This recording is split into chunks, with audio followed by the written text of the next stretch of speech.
Bienvenue sur Indépendante et Authentique, le podcast pour booster ton état d'esprit et ton entreprise.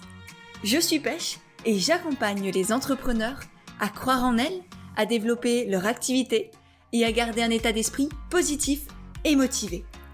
Chaque mercredi, je te partage des conseils autour de l'entrepreneuriat, une réflexion de développement personnel ou encore l'interview d'une femme inspirante qui te partagera sa vision de la vie et de l'entrepreneuriat. Et aujourd'hui, on se retrouve avec Laurine, créatrice de Yaga et astrologue passionnée et passionnante, dont j'aime énormément la vision un peu particulière de l'astrologie et de son lien avec l'entrepreneuriat, dont elle va justement nous parler dans cet épisode. Comme tu vas le découvrir, on a une histoire, un passé commun avec Laurine. Et du coup, ça me fait d'autant plus plaisir de la retrouver pour échanger sur les dessous de son activité, sur son business model d'astrologue, mais aussi évidemment sur l'astrologie et comment ce langage des étoiles et sa cyclicité peuvent nous permettre d'entreprendre avec plus de conscience et de légèreté. Comme toujours, si cet épisode te plaît, n'hésite pas à le partager autour de toi à des amis ou par exemple en story sur Instagram en nous taguant avec Laurine, @cercle de Yaga et @pêche et néglantine, dont tu auras évidemment les liens dans les notes sous l'épisode. Et nous évidemment, on sera très heureuse d'échanger avec toi, de te remercier et de te repartager. Et sur ce, je te laisse justement avec notre belle conversation et j'ai hâte d'avoir tes retours pour la suite. Bonjour Laurine, bienvenue sur le podcast. Je suis ravie de t'avoir avec moi aujourd'hui. Merci Pêche et bonjour à tous. Je suis vraiment hyper heureuse d'être avec toi et avec vous aujourd'hui. Est-ce que pour les personnes qui ne te connaissent pas encore, tu veux bien te présenter à partir de tes valeurs ? Effectivement, peut-être qui tu es, pourquoi tu es là, ton métier, ok, mais aussi, par exemple, 3 de tes valeurs, si tu veux bien nous les partager. Donc, je m'appelle Laurine. Je suis une amoureuse du ciel, de la nature, de ce qui pétille en fait dans la vie.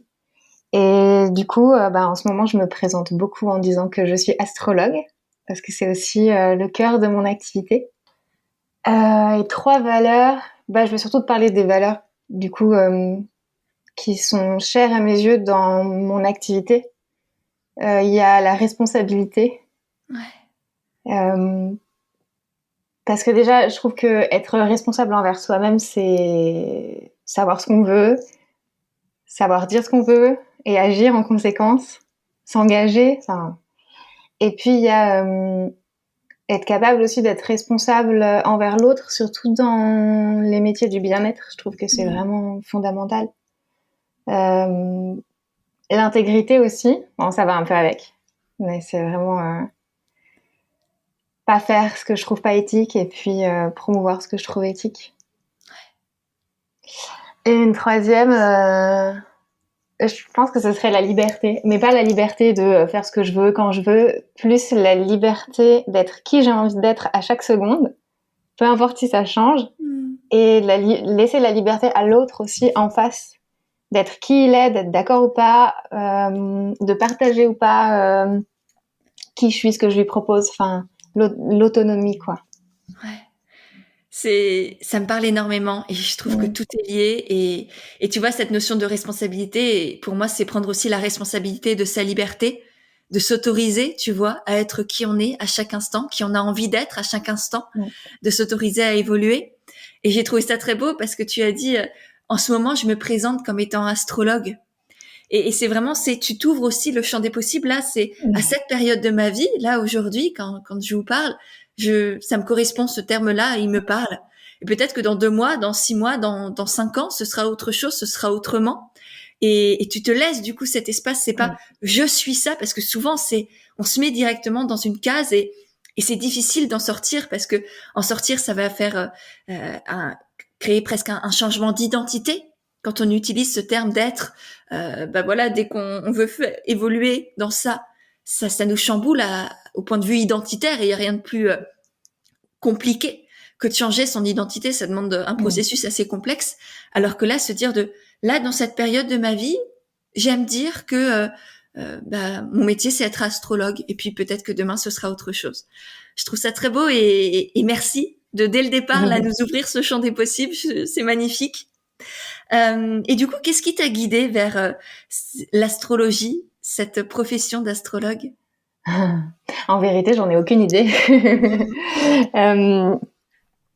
C'est vraiment, j'ai l'impression que c'est l'astrologie qui est venue me chercher. Parce que j'ai un parcours qui ressemble à beaucoup de parcours de gens qui travaillent dans le bien-être, je pense, qui est avoir eu un premier métier assez classique. J'étais chargée de com avant dans un ballet national. Et puis, j'ai fait un gros burn-out. Et je me suis retrouvée là à me dire qu'est-ce que je vais faire de ma vie. Et à ce moment-là, j'ai commencé à explorer plein de voies spirituelles, ésotériques, de développement personnel. Et il y en a plein que j'ai choisi, tu vois. J'ai choisi d'aller, par exemple, vers la lithothérapie, vers le chamanisme. La seule que j'ai pas choisie, c'est l'astrologie. C'est un confrère à l'époque qui est venu me proposer un projet autour de ça et j'y connaissais rien. Et puis j'avais tous les clichés en tête de l'astrologie, tu vois. Pour moi, l'astrologie, c'était les souvenirs de mon ancien travail où le vendredi matin à la pause, on lisait les horoscopes dans le journal et puis on rigolait parce que c'était absolument affligeant, tu vois. Et du coup là, je me suis plongée dans l'astrologie, j'ai découvert ce que c'était vraiment, à quel point c'était beaucoup plus complexe, beaucoup plus riche que ce que je croyais. Et ça a été un coup de foudre en fait. C'est vraiment comme une histoire d'amour, quoi. C'est oh, l'astrologie passait par là, on s'est regardé pour la première fois dans les yeux et on est tombé en amour, tu vois. Et j'ai eu une phase de boulimie avec l'astrologie où tous les jours, pendant 3-4 heures, souvent très tard le soir, je faisais de l'astrologie. J'écoutais des vidéos, des podcasts, je lisais des livres, j'essayais de décrypter des thèmes. Et après, j'ai commencé à faire des lectures de thèmes de naissance aux gens qui m'entourent, à certains clients petit à petit, puisque j'avais un peu lancé mon activité. Et puis, voilà, juste la boule de neige était lancée et ça a grandi. Et c'est la seule pratique qui reste avec moi, tu vois, tout au long de ces années, quoi, et dont je me lasse pas et j'apprends des choses chaque jour avec l'astrologie. Ouais. Et comment tu as décidé justement de te lancer dans l'entrepreneuriat avec ça? Parce qu'il y a plein de choses dont on peut être passionné, aimer éperdument, pour autant ne pas forcément vouloir en faire notre activité. Donc comment toi t'es passé du salariat à l'entrepreneuriat, à se dire ok, je décide de me faire confiance, je décide que cet amour pour l'astrologie, j'ai envie de le partager, de contribuer au monde à ma manière à moi avec toutes ces connaissances-là. Ouais. Non, c'est clair, c'est un saut, c'est un grand saut, quoi, un grand changement. En fait, quand j'ai été en burn-out, j'ai ouvert un blog qui s'appelait à l'époque Alice et Shiva, que tu as connu. Oui, on s'est connus comme ça d'ailleurs pour la petite histoire avec Laurine. On s'est connus il y a des années, je ne sais pas en quelle année c'était, mais des années quand on a lancé nos blogs respectifs. Donc pour toi Alice et Shiva. Et pour moi Pêche et Églantine, qui est du coup resté. Et c'est ça d'ailleurs l'origine de Pêche et Églantine, quoi, de ma société aujourd'hui. Et ouais, on écrivait toutes les deux sur nos blogs et on est tombé comme ça l'une sur l'autre. Ouais, et nous voilà. Ouais, c'est fou. Ouais, c'est clair. C'est clair, ouais, c'était il y a 3-4 ans, je pense. Ah, au moins, voire plus, hein. Ouais. J'aurais dit 5-6 ans. Peut-être. Mais en tout cas, tu vois, quand j'ai lancé ce blog, c'était plus un moyen pour moi de faire quelque chose de ma peau, tu vois. De rester active, d'avoir un projet créatif qui me faisait du bien dans ma vie parce que je savais pas ce que j'allais faire et je sentais bien que le salariat, ça me convenait pas tout à fait. Je me suis jamais dit je vais devenir entrepreneur parce que j'ai la fibre entrepreneur. Je pense que c'est quelque chose que j'apprends à développer. Parce que je pense pas que je suis très entrepreneur dans l'âme. J'ai forcément quelques côtés entrepreneurs, mais quand même, ça me demande un effort d'apprendre cette posture. Ok. Et puis le blog a grandi petit à petit. J'avais envie de partager vraiment ce que je découvrais dans tous les domaines, pas que l'astrologie, tu vois. Et au début, l'astrologie était pas sur le devant de la scène pour moi. Les premières choses, les premiers ateliers que j'ai partagés, c'était autour du chamanisme, autour de la lithothérapie aussi, autour de l'accompagnement un peu plus développement personnel, on va dire. Et puis l'astrologie est venue se mêler à ça petit à petit. Et mon entreprise a grandi comme ça petit à petit. En fait, tu vois, c'est un peu au fur et à mesure de ce parcours, je me suis rendu compte que je pouvais en vivre et en faire une activité et que ça me faisait tellement vibrer que je me sentais à ma place. Je sentais que c'était ma manière de contribuer au monde, tu vois, de d'être dans le bien-être, d'être dans l'écoute, l'accueil de l'autre, de cheminer à côté de lui, tu vois.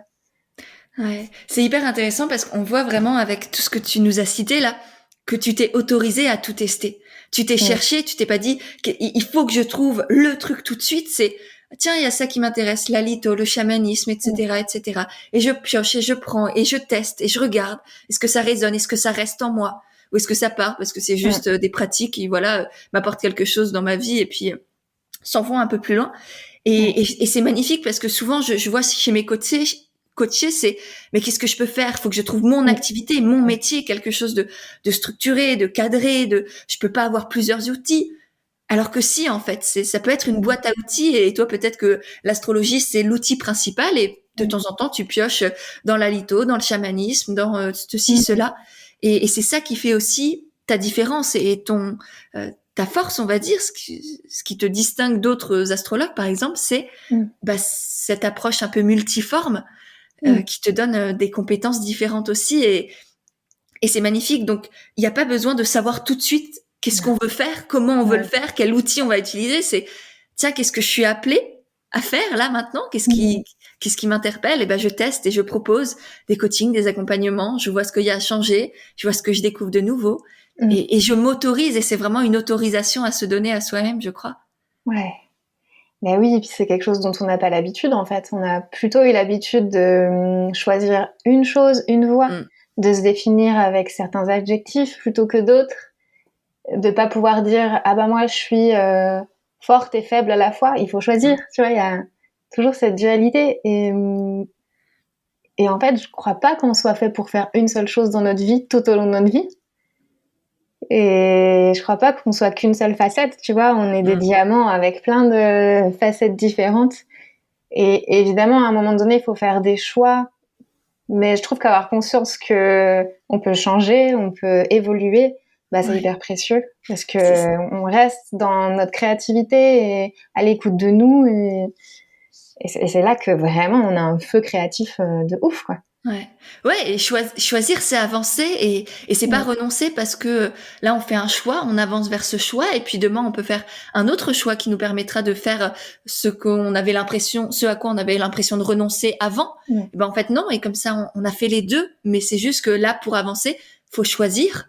Mais le pas d'après, et ben, il nous mènera vers ce qu'on avait l'impression d'abandonner juste avant.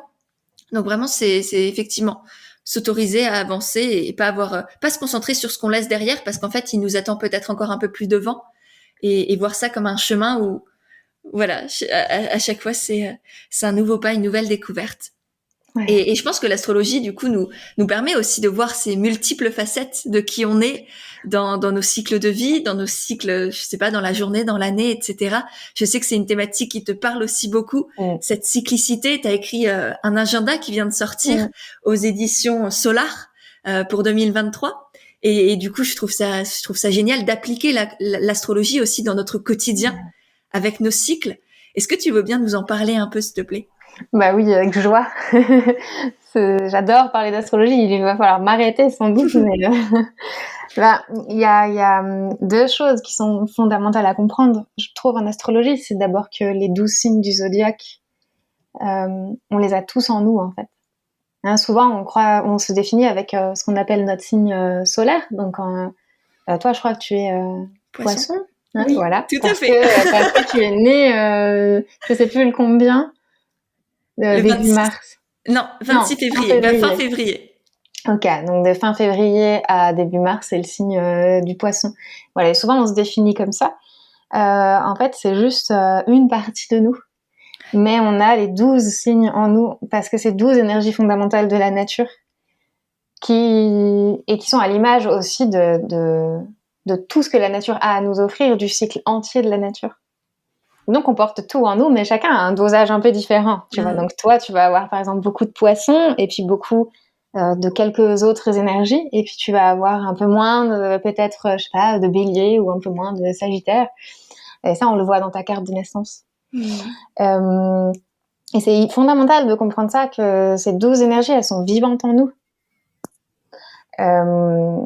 Et puis, elles sont vivantes à l'extérieur de nous, dans les grands cycles de la nature. Parce qu'en fait, l'astrologie, elle est basée sur l'observation des saisons et pas des constellations, contrairement à ce qu'on croit. Alors ça, c'est en Occident, en fait. En Orient, ça fonctionne autrement. Mais en Occident, c'est en observant les saisons qu'on a défini et consolidé les archétypes du zodiaque. Le bélier, par exemple, il démarre au 21 mars, équinoxe de printemps. Qu'est-ce qui se passe dans la nature à cette période-là? C'est le retour de la lumière, c'est le printemps qui jaillit, les jeunes pousses qui commencent à sortir de terre. C'est la vie qui reprend ses droits, quoi. Et le bélier, c'est la même chose. L'énergie bélier, c'est l'impulsion de la vie, la force de vie, l'envie de faire, de créer, la spontanéité, je réfléchis pas, j'y vais parce que je dois naître, je dois renaître. Ouais, c'est vraiment l'action qui fonce vers son objectif. C'est ça. Ok, génial. C'est ça. Et du coup, tu vois, toute l'astrologie honore vraiment cette cyclicité parce que toute l'année, on a un signe. Le soleil va mettre 1 mois à parcourir chaque signe du zodiaque. Donc à la fin, on arrive à 12 mois, 1 an. Et puis comme ça, on fait tout le tour des saisons et on voit qu'on a à la fois le printemps, l'été, l'automne, l'hiver à l'intérieur de nous. Et que on peut vraiment s'accorder du coup avec les énergies extérieures dans nos vies. Donc notre thème astral de naissance nous donne des informations sur notre personnalité, nos forces, nos points de vigilance, etc., etc. Donc ça a un impact sur nous, sur qui on est, mais il y a aussi toute l'énergie extérieure qui nous impacte aussi avec des cycles. Et est-ce que en tant qu'entrepreneur, on peut aussi jouer avec ces cycles-là, avec cette période-là, enfin ces différentes périodes, et si oui, comment? Carrément.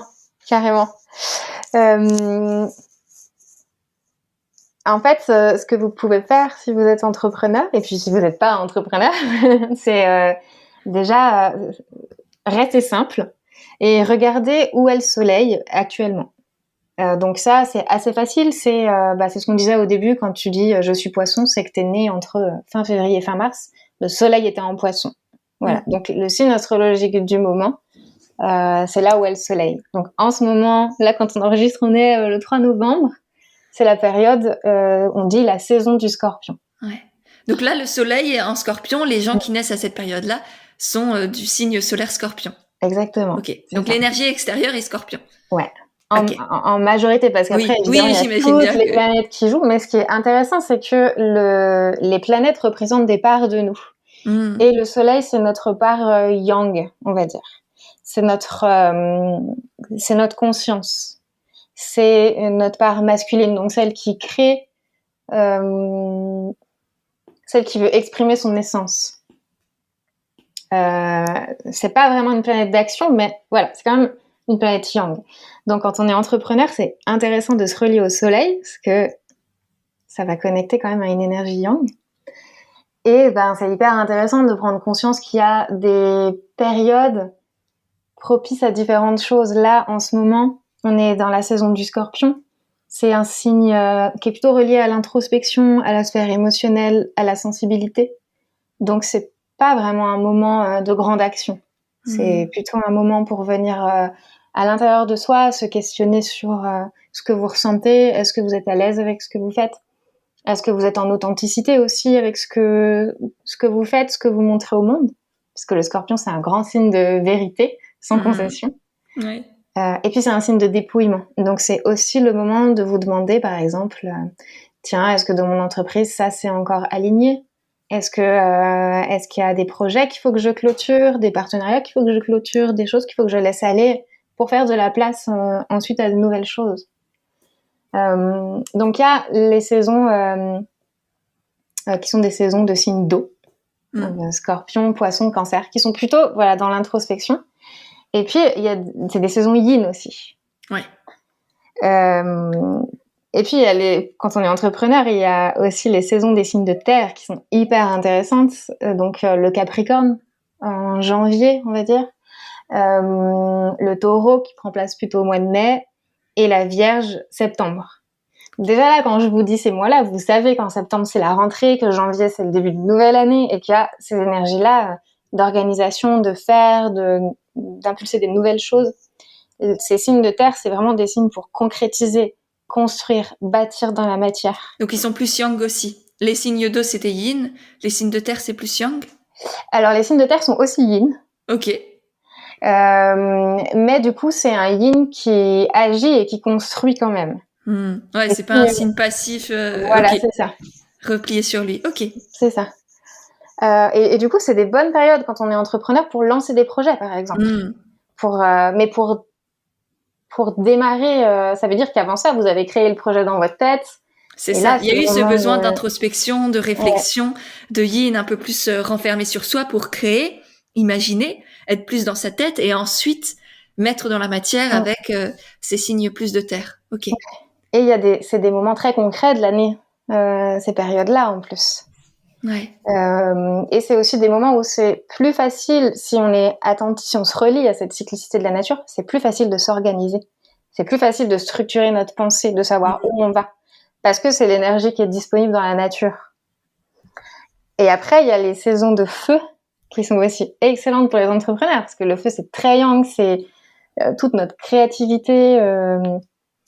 Ouais, c'est l'effusion, quoi. C'est là, on a initié les projets dans la terre et on les fait émerger vraiment et bousculer la matière dans des saisons de feu, c'est ça? Mais ça peut être l'inverse aussi. Okay. Parce que par exemple, le signe qui ouvre toute la roue du zodiaque, c'est le bélier. Donc là, c'est vraiment l'impulsion du feu. C'est l'envie d'initier. C'est prendre votre courage à deux mains. Être audacieux, audacieuse. Arrêtez de réfléchir aussi. Les signes de feu, ils réfléchissent pas. Ils sont vraiment dans le faire, la créativité, la prise d'initiative.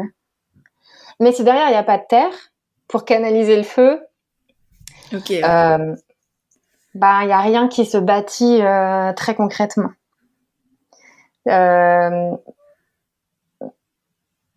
Mais c'est sûr que les deux vont ensemble. Oui. Savoir lequel vient avant l'autre, c'est un peu comme la poule et l'œuf, tu vois, mais les deux vont vraiment ensemble. C'est qu'il y a besoin de s'autoriser à imaginer, à rêver grand. Le feu, c'est aussi la confiance en soi. Donc la saison du bélier en avril, du lion en août et du sagittaire en décembre, c'est des saisons très optimistes, très lumineuses, de confiance, où vous pouvez justement aller connecter à vos rêves, ce que vous avez envie de venir créer dans la matière, venir connecter à vos compétences, à vos talents, à ce que vous avez à offrir. C'est la passion aussi, le feu, tu vois. Donc voilà, c'est des périodes géniales pour ça, pour croire en soi, croire en nos projets. Et puis la dernière saison qu'il y a, c'est les saisons d'air. Donc Gémeaux en juin, Balance en octobre et Verseau en février. Donc les signes d'air, c'est des signes plus intellectuels. C'est vraiment des signes qui mettent à l'honneur le mental, la créativité, visionnaire, le lien à l'autre aussi, le lien social. Donc c'est des super saisons pour faire le point, peut-être vraiment venir réfléchir, faire le point sur vos valeurs, votre vision d'avenir aussi, sur les personnes avec qui vous avez envie d'être en relation et sur les apprentissages que vous avez envie de faire, peut-être les nouvelles compétences que vous avez envie de développer. Après, chaque signe, bien sûr, est un peu plus précis, mais c'est pour vous donner une idée globale. Et vraiment, si vous vous appuyez en conscience sur les vagues de la nature, vous allez surfer 1000 fois plus vite. C'est hyper intéressant parce que là, tout ce que tu nous as cité, c'est aussi toutes des phases de l'entrepreneuriat qui reviennent constamment. Important de passer à l'action, de tester, d'oser, d'avoir confiance en soi.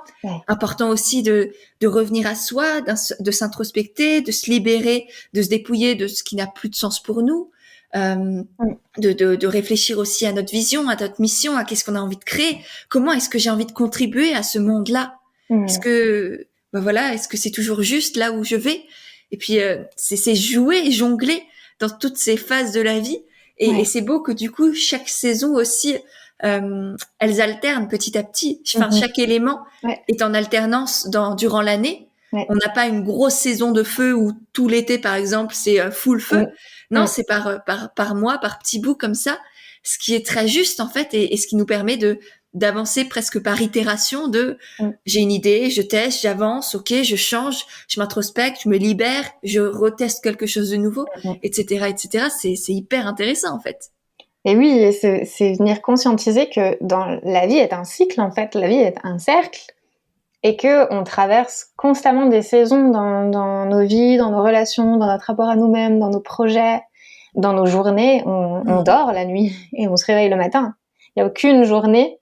Enfin, je sais pas. Essayez de ne jamais dormir, ça va mal se passer, je pense. On vous le conseille pas? Il y a besoin de cette alternance de cycle en fait.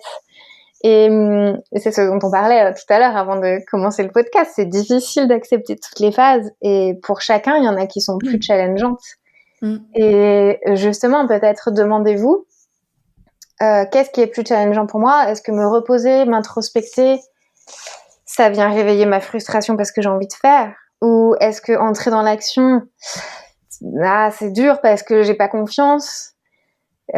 Prendre conscience, voilà, de comprendre avec quoi vous êtes plus à l'aise, ça permet après, si par exemple vous n'êtes pas à l'aise avec l'action, prochaine saison de feu, de terre, vous vous dites ok, là la nature est avec moi, ben j'y vais. Voilà, je sais qu'il faut, que ce serait bon pour moi que je développe un peu plus ce côté-là.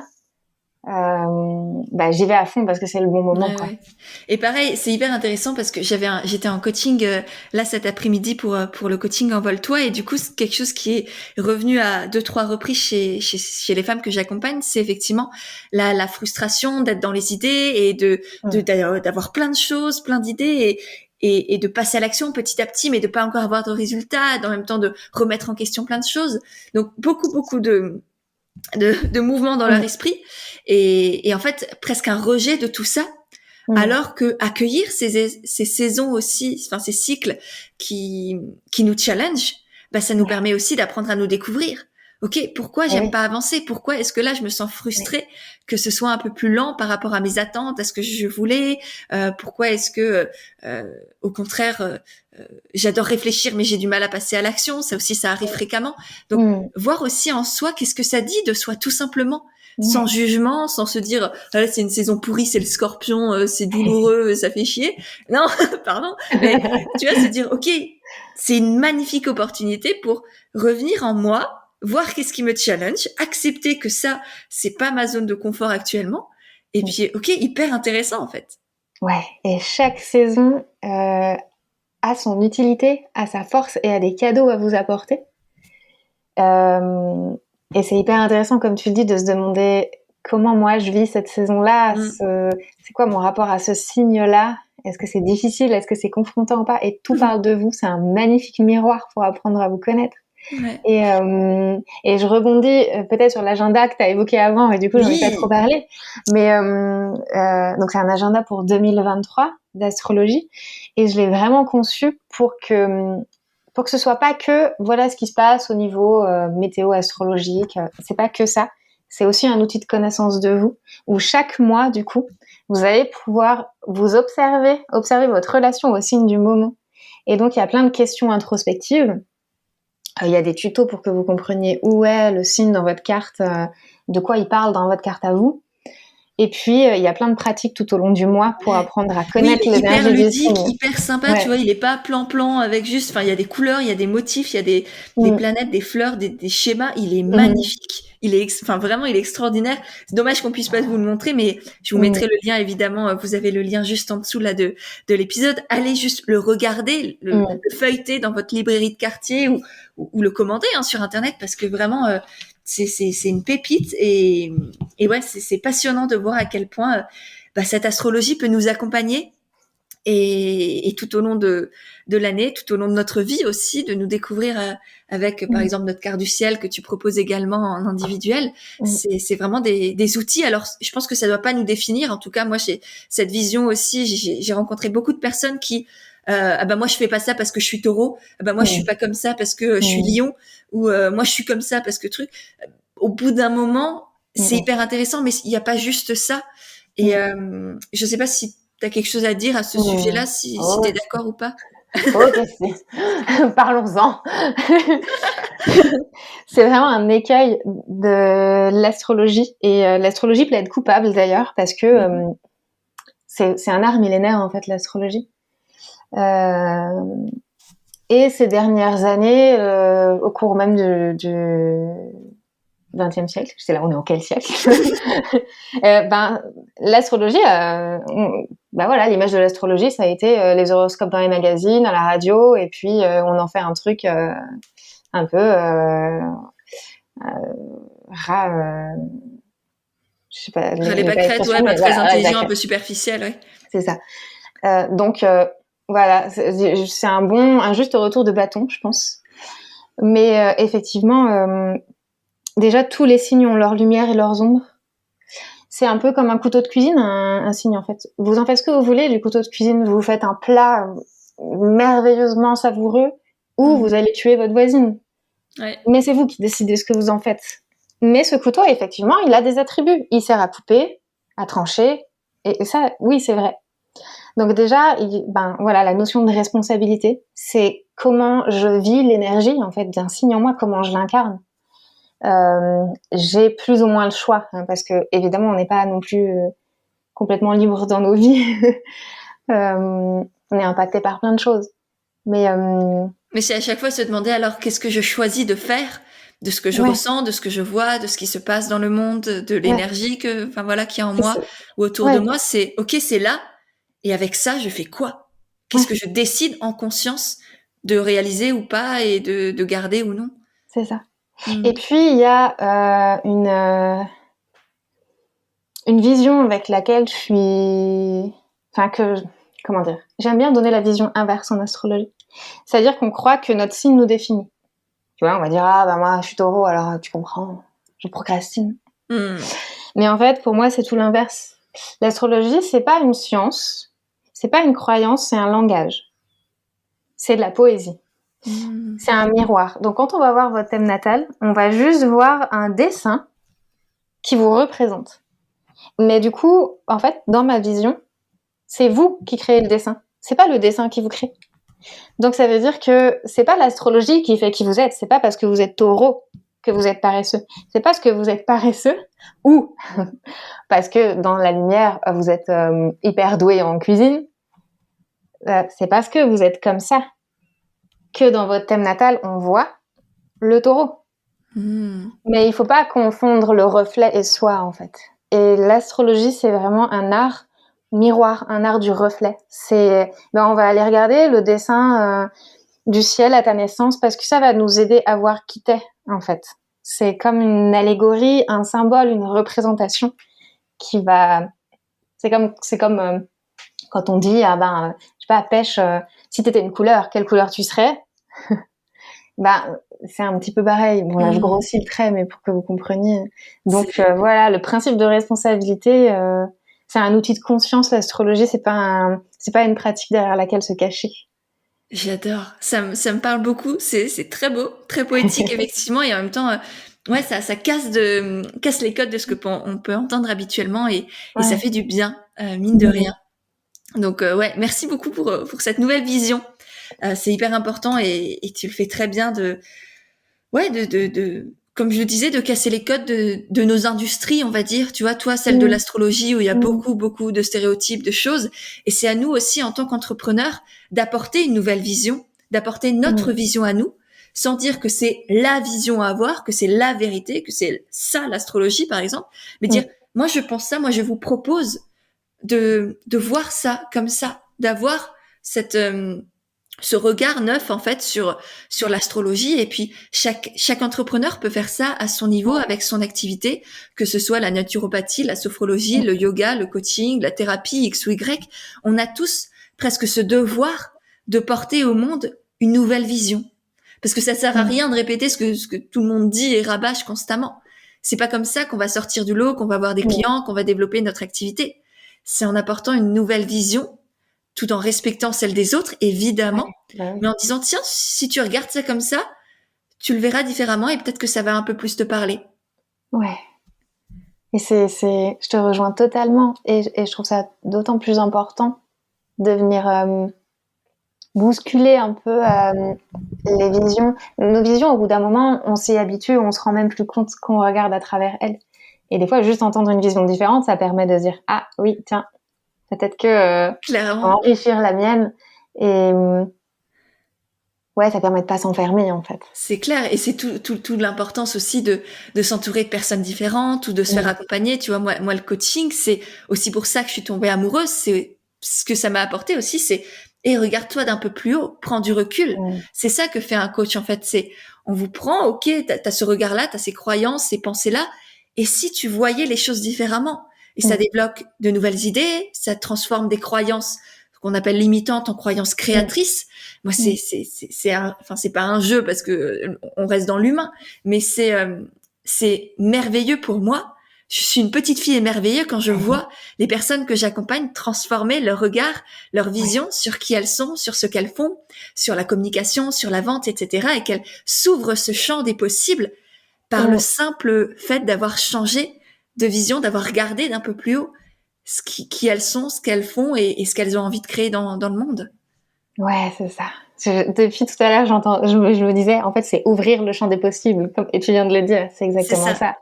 Ouais. C'est s'autoriser aussi à se réinventer. Et puis je sais pas, c'est honorer qui on est. On est plus que ce qu'on croit qu'on est. Exactement.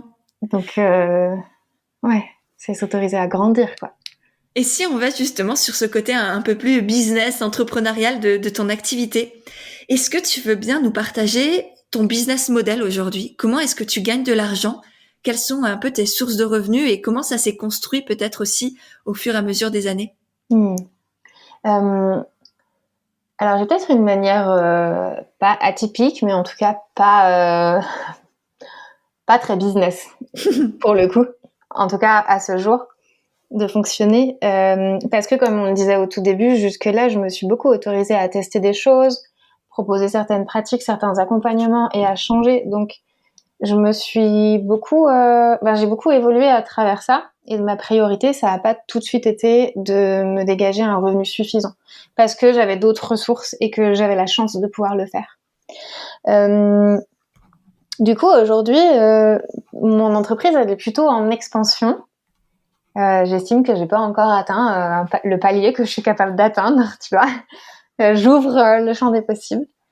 Mais quand même, ma base la plus fondamentale, c'est les séances individuelles d'astrologie.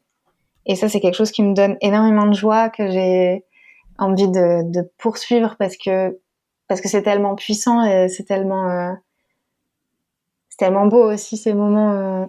Et je sens que c'est tellement utile aussi et que j'apporte plein de choses aux personnes qui viennent me consulter. Donc ça, c'est vraiment hyper précieux pour moi. Et du coup, je dédie peut-être un tiers de mon temps à ça, je dirais. Ouais.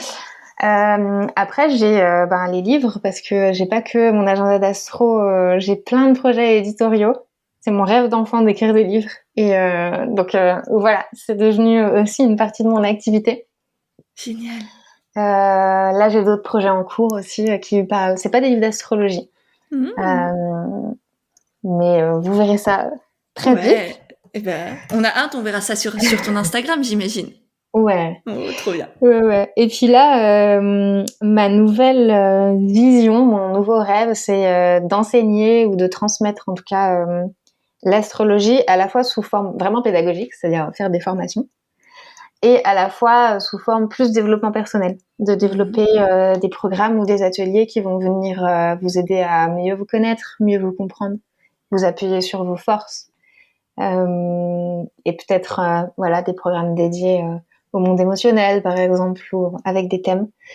Et ça, c'est dans ma marmite actuellement et ça va arriver. Mais c'est pour ça aussi que je dis que mon business model, il est en expansion parce que quand on est astrologue, il y en a certains qui vivent que des séances individuelles. Moi, ça me fatiguerait en fait et je perdrais plaisir à faire ça. Et j'aime la multiplicité. J'ai besoin de faire vivre toutes les parts de moi. Donc, mon business model idéal et celui vers lequel je tends, c'est les séances individuelles et aussi et aussi la Les formation. formations. C'est hyper intéressant et extrêmement important ce que tu es en train de partager parce que souvent je le vois chez les personnes que j'accompagne ou que j'ai accompagnées, c'est la tendance à faire du copier-coller par rapport à ce que les autres concurrents ou praticiens dans leur industrie, on va dire, font aussi. Tu vois, une sophrologue, ça doit faire des consultations, une naturopathe, ça doit faire des consultations, etc., etc. Un prof de yoga, ça doit donner des cours de yoga dans un studio, par exemple, ou à domicile.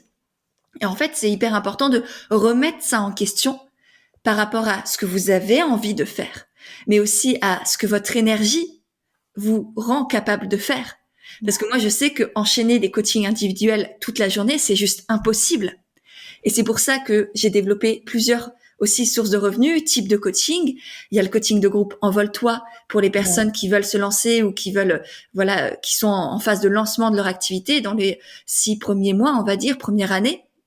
Mais il y a aussi le coaching individuel pour celles qui sont un peu plus avancées, où là, je peux dédier beaucoup plus de temps parce que je prends beaucoup moins de personnes, parce que c'est plus juste pour mon énergie. Et puis, en parallèle de ça, il y a aussi les formations pour celles qui veulent se former un peu toutes seules, sans que moi, j'ai à fournir encore d'énergie et de présence aussi, parce que bah, pour moi, et je pense que c'est pareil pour toi, quand on est avec quelqu'un, qu'on accompagne un groupe ou une personne en individuel, ça prend énormément d'énergie. On est là, pleinement présent pour elle, peut-être au quotidien. Moi, je sais qu'il y a des groupes Telegram, donc c'est aussi des échanges sur à distance comme ça. Donc c'est énormément de temps. Il faut bien en être conscient de à quel point ça prend du temps. C'est pas juste 1 heure des séances sur Zoom, c'est tout ce qu'il y a avant, tout ce qu'il y a après, les questions, le SAV, etc. Et ça, c'est à prendre en compte aussi quand on crée ses offres. Ouais, tout à fait. Je te rejoins complètement. Et c'est pour ça que quand tu me demandais mes valeurs, en fait, ben, l'intégrité, c'est hyper important pour moi. Je me rends compte que je pourrais faire 30 séances par mois et du coup, je gagnerais 2 fois plus de chiffre d'affaires. Mais j'offrerais pas la même qualité de présence, la même qualité de consultation. Et du coup, je fais quasiment jamais de consultations par jour. J'en fais une, c'est mon maximum. Si ça arrive, je suis capable d'en faire 2, évidemment. Mais voilà, j'ai envie d'être vraiment là avec la personne disponible. Et comme tu le dis, notre énergie, elle est limitée, quoi. Donc, c'est à nous de gérer ça aussi et d'offrir le mieux qu'on peut, en tout cas, sur le moment, quoi. Et vraiment, d'où l'importance d'apprendre à se connaître, de pas se juger, mais de savoir, ok, moi j'ai ce cycle-là d'énergie, je suis plutôt, je sais pas, plus douée le matin, enfin plus créative le matin, plus dans la communication l'après-midi, etc., etc. Et l'accepter et en faire un atout au service de notre activité, au service de notre vie aussi, et de bâtir notre activité. Et c'est vraiment ça pour moi. Enfin, c'est un peu ma philosophie, si tu veux, dans ce que je fais, c'est on part de vous, de qui vous êtes, de vos valeurs, de votre personnalité, de votre vision de la vie. Et autour de ça, on crée une entreprise qui est rentable, qui permet de gagner de l'argent, de contribuer à plus grand et qui est écologique et respectueuse pour l'entrepreneur aussi derrière. Mais oui. Et ce qui m'a vraiment fait péter un plafond de verre que j'avais, c'est quand j'ai arrêté de mettre mon entreprise au centre de ma vie.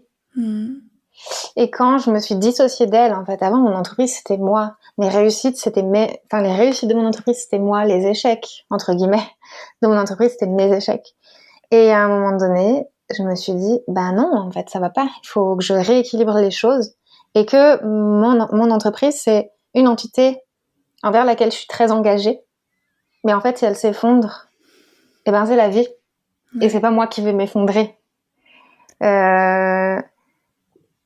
Et du coup, j'ai pris beaucoup plus soin aussi de mon écosystème, de ma vie personnelle. Et c'est pour ça aussi que mes horaires de consultation, jamais les gars, vous allez trouver un créneau avant 10h chez moi. Mais jamais. Parce que je suis pas du matin et parce que le soir, j'ai besoin de faire des trucs qui me font kiffer en fait de ma vie perso. Et du coup, je me couche tard. Et du coup, je me lève tard. Et si je fais pas ça, ben, ça veut dire que je mets toute mon énergie, toute mon attention, toute ma créativité, toute ma passion dans mon entreprise. Et alors, ça marche pas. Il y a trop de pression, trop d'attentes. En fait, quand j'ai commencé à m'en foutre, et à te mettre en priorité, en fait. Oui, à me mettre en priorité. Et puis, pas à m'en foutre, mais à me foutre du résultat, en fait. À me dire que je donne le meilleur, je suis engagée envers mon entreprise, ça, je le sais, comme si c'était mon enfant. Mais peu importe ce qui arrive, en fait, je sais que j'aurais donné de manière juste. Ouais. C'est tellement, tellement précieux, ce conseil-là. Et je sais pas si tu as déjà lu dans mon livre le passage où je parle de ça, de se dissocier de son activité, de ne pas avoir que ça dans sa vie, de ne pas s'assimiler au nombre de clients que l'on a, au nombre de chiffres d'affaires que l'on fait, etc., etc. Et d'être content quand ça marche, d'être presque content aussi quand ça fonctionne pas, de juste être pas neutre parce que c'est évidemment ça nous prend beaucoup d'énergie, ça génère énormément d'émotions, on va pas se mentir, évidemment. Mais néanmoins, ne pas avoir que ça dans sa vie, avoir des sources de joie extérieure, des sources d'épanouissement, des sources de sérénité, et même dans notre entourage, tu vois, avoir des personnes autour de nous qui nous sortent aussi la tête de nous, qui nous disent mais vas-y ferme ton ordi et viens on sort, on fait une balade en vélo, on fait un truc, des amis, une famille. Et puis en parallèle de ça aussi avoir un entourage entrepreneurial qui sait ce que l'on traverse, qui vit la même chose que nous, qui a les mêmes doutes, les mêmes questions, les mêmes joies aussi, de partager tout ça avec eux pour déjà avoir des personnes qui nous comprennent et aussi ne pas faire reposer sur nos proches, notre famille, notre conjoint, notre conjointe, tout le poids de t'es à la fois mon psy, mon meilleur ami, mon mec, mon amant, mais aussi mon business partner. Enfin, ça fait beaucoup pour la personne, mine de rien. Elle a pas apporté tout ça. Donc c'est hyper important d'avoir cet entourage entrepreneurial de personnes qui ont les mêmes valeurs, le même quotidien un peu, et en même temps qui sont là pour vous soutenir et moi ça change tout. Enfin ça a tout changé pour moi et c'est pour ça aussi que par exemple le coaching de groupe au départ ça crée tout ça, cette émulation, ce réseau entrepreneurial, c'est fondamental.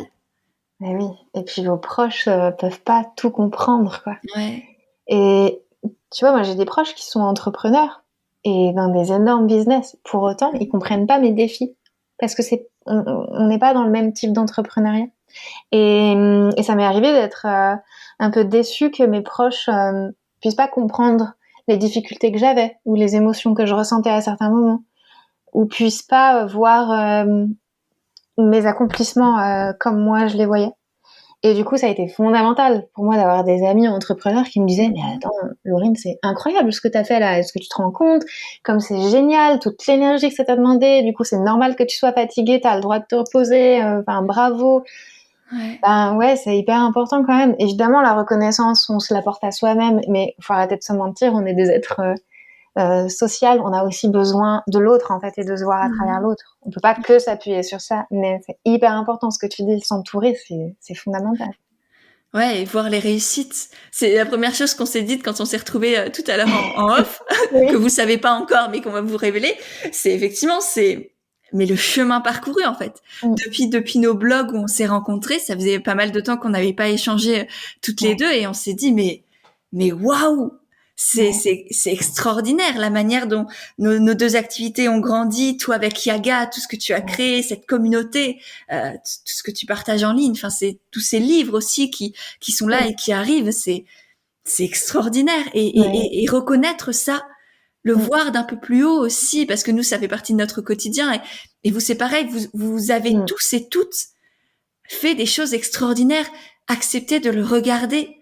Et soyez fiers de qui vous êtes, de tout ce que vous avez fait, de tout ce que vous avez traversé, et d'être là aujourd'hui, d'avoir cette foi, d'avoir cette envie, d'avoir ce projet, et de vous lever tous les matins avec l'envie de le réaliser et de l'avancer. C'est un cadeau extraordinaire qu'on se fait à soi-même et qu'on fait aux autres aussi en même temps. Ouais. Et tu vois, ce qui m'a aidée à pas... Parce qu'on a des moments de réussite où on est content, on se félicite, puis après on passe à autre chose. Et quand on a des moments de down, en fait, faut retrouver cette ressource. C'est hyper important de se souvenir, de se dire, en fait, j'avais réussi ça et tout. Mais dans les moments de down, on a de la peine à se souvenir. Et du coup, un truc qui m'a beaucoup aidée, moi, c'est d'écrire les retours que j'ai eus, par exemple, dans un carnet, ou d'imprimer les mails que j'ai reçus, par exemple, qui, tu vois, qui sont vraiment où je me suis dit, waouh, trop bien, quel accomplissement. Et comme ça, quand j'ai des downs, je sais exactement où tout est inscrit. Et j'ai pas à chercher dans mon cerveau, attends, qu'est-ce que j'ai réussi déjà, qu'est-ce qu'on m'a dit, tout est là en fait. Ouais, c'est une très très belle idée. Merci pour ce partage. Et du coup, pour finir là notre bel échange, j'ai quelques dernières questions pour toi. La première, c'est quel est l'échec, ou ce qu'on considère habituellement comme un Mm. échec, donc entre guillemets, qui t'a le plus apporté, qui est ta plus belle victoire, tu vois, presque. Dans toute ma vie ou dans mon parcours d'entrepreneur? Dans ton parcours d'entrepreneur, si tu veux, dans ta vie, si tu as envie de nous le partager, si ça te semble plus pertinent. Bah, en fait, c'est très lié. Hmm, Parce qu'évidemment, quand on est entrepreneur, c'est assez lié. tout est lié, ouais. Euh, et ben, en fait, je crois que c'est croire que j'étais capable de rien faire. Moi, à la base, je suis quand même quelqu'un qui n'a pas très confiance en la vie, on va dire. Mhm. Enfin, j'ai eu de la peine, tu vois, à me dire... je me dis, tout est possible dans la vie, mais tout est possible pour moi. Non, je suis pas sûre. Et donc, il y a vraiment eu des phases de découragement où je me suis dit, j'arrive à rien construire dans ma vie. Il y a rien qui marche. Il y a rien qui se bâtit plus de X semaines. Je ne peux rien faire et rien créer. Hmm. Mais tu vois, c'est vraiment un ressenti intérieur. C'est pas, évidemment, c'est lié à des petites choses extérieures, mais c'est plus un espèce d'effondrement intérieur comme ça. Et en fait, m'autoriser à me dire, déjà, ok, je ressens que tout est un échec dans ma vie, tu vois. Là, ça a été hyper libérateur. Et surtout, à ce moment-là, je me suis rendu compte que euh, c'est comme une espèce d'ouverture de conscience où je me suis dit, mais en fait, j'ai le choix. Si j'ai envie de croire que je suis capable de rien faire, alors je vais rien faire dans ma vie, c'est vrai. La vie va tellement me donner raison, quoi. Ouais. Mais par contre, j'ai le choix de sortir, d'enlever ces lunettes de dépressive là de ma tête et de me dire, non, tout est possible et je vais rêver encore plus grand que ce que je crois que je suis pas capable de faire. Et puis, je vais entretenir, je vais mettre du feu, tu vois, dans le poil de cette vision. Et je vais m'engager à juste croire en ça. Mais tu vois, ça a été touché un état de découragement total, m'autoriser à toucher cet état-là qui fait comme un espèce de trampoline. Ouais. C'est très beau. Merci beaucoup. Mhm. Je pense que ça fait du bien et que ça permet aussi de déculpabiliser, de s'autoriser à voir ce sentiment d'échec, ce sentiment de Mhm. rien, ce sentiment de ouais, d'incapacité Ouais, et en faire un tremplin. Et effectivement, quand on fait du trampoline, eh ben, faut descendre en ouais, dessous de la ligne du trampoline pour pouvoir remonter encore plus haut et ouais, s'autoriser cet écrasement presque pour pouvoir rebondir. Sinon c'est la stagnation et on reste sur le trampoline, mais il y a rien on va pas très haut. Enfin, ouais, on va nulle part. En fait, on reste sur le plat. Alors que quand on s'autorise à, ok, je m'enfonce dans le trampoline et je rebondis, là, ouais, on peut y aller. Mm. ouais. Et c'est, enfin, en tout cas, moi, je l'ai perçu comme un choix.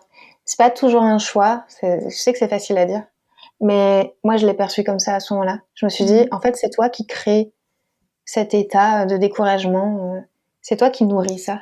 Ouais. Donc, va manger autre chose, en fait. On revient à la responsabilité. Oui. Et autre question, c'est quelle est peut-être une prise de conscience que tu as eue ces dernières semaines, ces derniers mois, qui t'a secoué et qui t'a aidé aussi dans ton activité? Mmh, que je pouvais tout faire. Mmh. Qu'en fait, mes limites, elles étaient mentales surtout. Tu vois, il y a quelques mois, ma question c'était comment je vais faire pour gagner, pour faire un chiffre d'affaires de 1000 euros par mois, et puis comme ça, je pourrais à peu près survivre, quoi. Mmh. Et c'était mon plafond, c'était vraiment ma limite. Et en fait, c'est d'autres entrepreneurs qui m'ont inspirée, qui m'ont dit, mais non, en fait, tu choisis la croyance que tu veux, tu choisis la limite que tu veux. Ta nouvelle limite, ça peut être 3000 euros ou 500, quoi. Mais tu peux vraiment choisir. Et ça a été de conscientiser ça que je créais tout à partir de mon imaginaire mental. Je le savais, en fait. Enfin, je le sais depuis longtemps, mais je l'ai vraiment senti. Et c'est ça qui a fait une différence vraiment dans mon activité. Je l'ai senti vraiment. Et aussi reconnecter à ma force de création dans mon énergie féminine, tu vois. Mmh. Me dire, en fait, l'énergie féminine, ça, c'est l'énergie de la création et il est temps que je l'honore et que je l'utilise, quoi. Et conscientiser ça a aussi, je sais pas, c'est comme si j'avais fait 15 enfants derrière, quoi. C'était, Trop bien. Ouais, c'est deux très belles prises de conscience et tellement, tellement importantes de les intégrer, les ressentir dans son corps, pas juste les savoir, mais vraiment s'autoriser à les faire descendre dans la matière et dans son corps pour vraiment que ce soit plus concret et qu'on avance avec ça, quoi. Ouais, les sentir. Ouais. Et est-ce qu'il y a une citation, un mantra, une petite phrase que tu te répètes souvent, qui te fait du bien? Ouais, depuis quelques semaines, c'est tout est possible. Et ça, c'est une de mes amies très chères qui me l'a dit il y a pas longtemps, dans un moment où vraiment, là, je me disais tout est impossible. Elle m'a dit c'est faux en fait. Tout est possible. Tu as le droit à tout et t'es capable de tout. Et ça m'a fait un déclic de ouf. Trop bien. Et depuis, à chaque fois que j'ai un doute ou une pensée qui vient, je me dis non, j'arrête de réfléchir. Et tout est possible en fait. Je peux tout avoir. Ouais, complètement. Et chacun d'entre nous, hein. Oui, Vous ah bah oui, pouvez tous évidemment, c'est valable pour tout le monde, quoi. et tout est possible pour chacun. À partir du moment où on le décide, où on se l'autorise, encore une fois, encore et toujours. Faudrait que, un jour, je me dis que j'écrirai un livre sur cette notion de responsabilité. Il y a tellement tout qui, pour moi, est lié à ce truc. Bref, fin de la parenthèse. Carrément. Et pour finir, une dernière petite question. Est-ce que tu as des sources d'inspiration, des femmes, par exemple, que je pourrais, une ou plusieurs, hein, interviewer sur ce podcast, avec qui, par exemple, tu échanges souvent, ou dont tu regardes les contenus sur Instagram, etc., etc. J'en ai plein. Mais celle que j'ai envie de te partager, c'est Salomé de Chamad. Elle fait beaucoup d'astrologie aussi. Et c'est elle qui m'a inspiré beaucoup de choses dans l'entrepreneuriat et dans justement cette force-là, tu vois, d'avoir la foi, quoi. C'est une vision tellement optimiste et de conquérante, en fait, qu'elle a, que ça fait du bien d'entendre ce qu'elle a à dire, de sentir son énergie. Trop bien. Ouais. Super. Eh ben, merci beaucoup, Laurine. Je mettrai évidemment tous les liens de tout ce dont on a parlé pour te retrouver, de ton agenda, de ton Instagram, de ton site, tout ça dans les notes juste en dessous de l'épisode pour que vous puissiez les retrouver directement là en nous écoutant. Je te remercie infiniment pour tout ce que tu nous as partagé. Ça a une valeur énorme, voilà, que ce soit autour de l'astrologie, autour de ton activité. Je pense que ça va et a inspiré énormément de personnes. Donc merci beaucoup pour tout ça. Un grand merci à toi, Pêche, de m'avoir invité. C'est un honneur pour moi d'être dans ton podcast que j'écoutais depuis chez moi. Et là, je me retrouve avec toi. Donc c'est vraiment un honneur. Et puis merci à vous qui nous avez écoutés. Et j'espère que ça vous aura nourri, inspiré et puis donné la force de vous dire que tout est possible et que vous pouvez tout faire. Ouais. Répétez-le vous ça. Tout est possible. Merci Laurine, à bientôt. Merci. Et voilà, c'est de nouveau moi. J'espère vraiment que cet échange t'a plu. Si c'est le cas, n'hésite pas à le partager sur Instagram. Tu auras les liens de nos comptes directement dans les notes de l'épisode. J'ai déjà hâte de voir tes petits retours, de pouvoir te lire et te repartager. Et si jamais toi aussi tu veux entreprendre en restant toi-même et aligné avec tes valeurs, je t'ai créé tout un guide gratuit pour entreprendre avec authenticité et naturel. Tu auras le lien aussi pour le télécharger directement dans les notes de l'épisode et ensuite je te le renverrai par email.